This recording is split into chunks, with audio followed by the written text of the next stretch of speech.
Swathi Priya, tutor, Department of Physiology, Sree Balaji Medical College and Hospital, Chennai. I have 5 years of teaching experience and 3 publications added to my credit. Today we will be seeing about reflex, sensations and tracts part 2. In part 1, we saw about what are reflexes, reflex arc, components of the reflex arc, types and properties of reflexes, and then we saw the different types of sensations. If you have not watched the part 1 video, kindly click the link in the description and watch. Today we are going to see reflex, sensations and tracts part 2. So in this video we will be seeing about tracts, what are the ascending and descending tracts, what are the types of ascending and descending tracts. First, what are tracts? Tracts are nothing but a group of nerve fibers passing through the spinal cord are known as tracts of the spinal cord. So generally we classify tracts into two, one is ascending and the other one is descending. Ascending tracts are nothing but they are going to carry the information from the spinal cord to the center, that is cortex. Descending tracts are nothing but they are going to carry the information from the cortex, that is our center, that is our brain, till the spinal cord. They are going to descend down. Before moving on to the types, first let me show you a cross section of the spinal cord which depicts the laminas, different laminas and the marginal nucleus, substantia gelatinosa, chief sensory nucleus, Clarke's nucleus, intermediolateral nucleus, Renshaw cell, alpha and gamma motor neurons and the interneurons here. So these are the different nuclei and laminae present in the spinal cord. Now we will move on to the ascending tracts. First is the dorsal column or posterior column tract, that is tract of gracilis and tract of cuneatus. So when we see about a tract, we should first know the origin and then we have to know the center and then we have to know what are the sensations carried by the tract. So for the dorsal column tract, the origin, we have 3 orders of neuron. The first order neuron is dorsal nerve root ganglion. The second order neuron is nucleus gracilis and nucleus cuneatus. Third order neuron is postero-ventrolateral nucleus of thalamus. The center is somatosensory area 1, somatosensory area 2, hypothalamus and limbic system. So if you see the tract picture, you will be able to see there are 2 tracts ascending upwards. One will be from the upper half of the body, that is tract of cuneatus, and the other one is the lower half of the body, that is tract of gracilis. They take the information from first order to the second order neuron, and second order neuron will synapse, it will ascend upwards and it will synapse with the third order neuron in the thalamus, and then from the thalamus the informations are taken to the somatosensory cortex. So this tract is going to carry vibration sense, light touch, tactile localization and stereognosis. Next is spinothalamic tract. It is of 2 types, lateral spinothalamic and anterior spinothalamic tract. So the origin is of 3 order neurons. First order neuron is nociceptor and thermoreceptors. So from there the second order neuron begins from the posterior gray horn, that is lamina 1 and 4.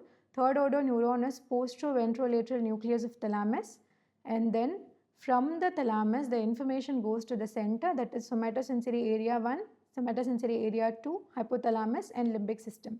The sensations carried by the lateral spinothalamic tract is pain and temperature. Next is anterior spinothalamic tract. The first order neuron will be mechanoreceptors and reach the dorsal root ganglion. The second order neuron from there moves to the posterior gray horn, that is lamina 3 and 4 and nucleus proprius. From there the third order neuron moves till the postero-ventrolateral nucleus of thalamus and then to the center, which is the somatosensory area 1 and somatosensory area 2.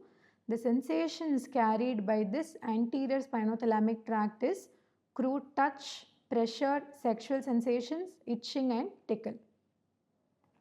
So I have displayed the tract picture. So you can see there are 2 tracts moving up. One is the lateral spinothalamic tract and the other one is anterior spinothalamic tract. Next is spinocerebellar tract. Dorsal spinocerebellar and ventral spinocerebellar are 2 types in this. So the origin for the dorsal spinocerebellar tract is the first order neuron begins in the posterior root ganglion and it moves till the nucleus of Clarke. This set of dorsal spinocerebellar tract are uncrossed fibers. They do not cross over, they move on the same side and they ascend upwards to the anterior and posterior lobes of cerebellum. The sensations carried by these tracts are subconscious kinesthetic sensations. So this is the tract picture. Next is ventrospinocerebellar tract. First order neuron is posterior root ganglion. The second order neuron is marginal nucleus. So this ventral spinocerebellar tract has both crossed and uncrossed fibers. Third order neuron moves to the anterior lobe of cerebellum. Sensations carried by this tract are subconscious kinesthetic sensation. So this is the tract picture. Next is spinotectal tract. This originates as a part of anterior spinothalamic tract. It terminates at the superior colliculus. The important functions are spino-visual reflexes. Spino-olivary tract terminates at the spinal nucleus of medulla. It is concerned with proprioception. Spino-reticular tract terminates at the reticular formation of medulla and pons. This is concerned with the consciousness and awareness. Spino-vestibular tract terminates in the vestibular nucleus. This tract helps to maintain the posture and equilibrium.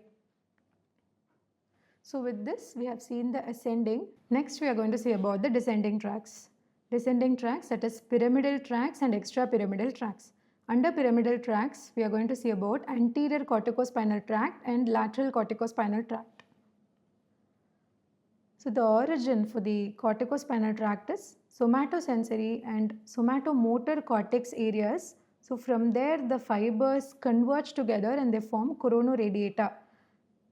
Then they descend downwards and they through the internal capsule they come to the midbrain and then to the pons and they split into two.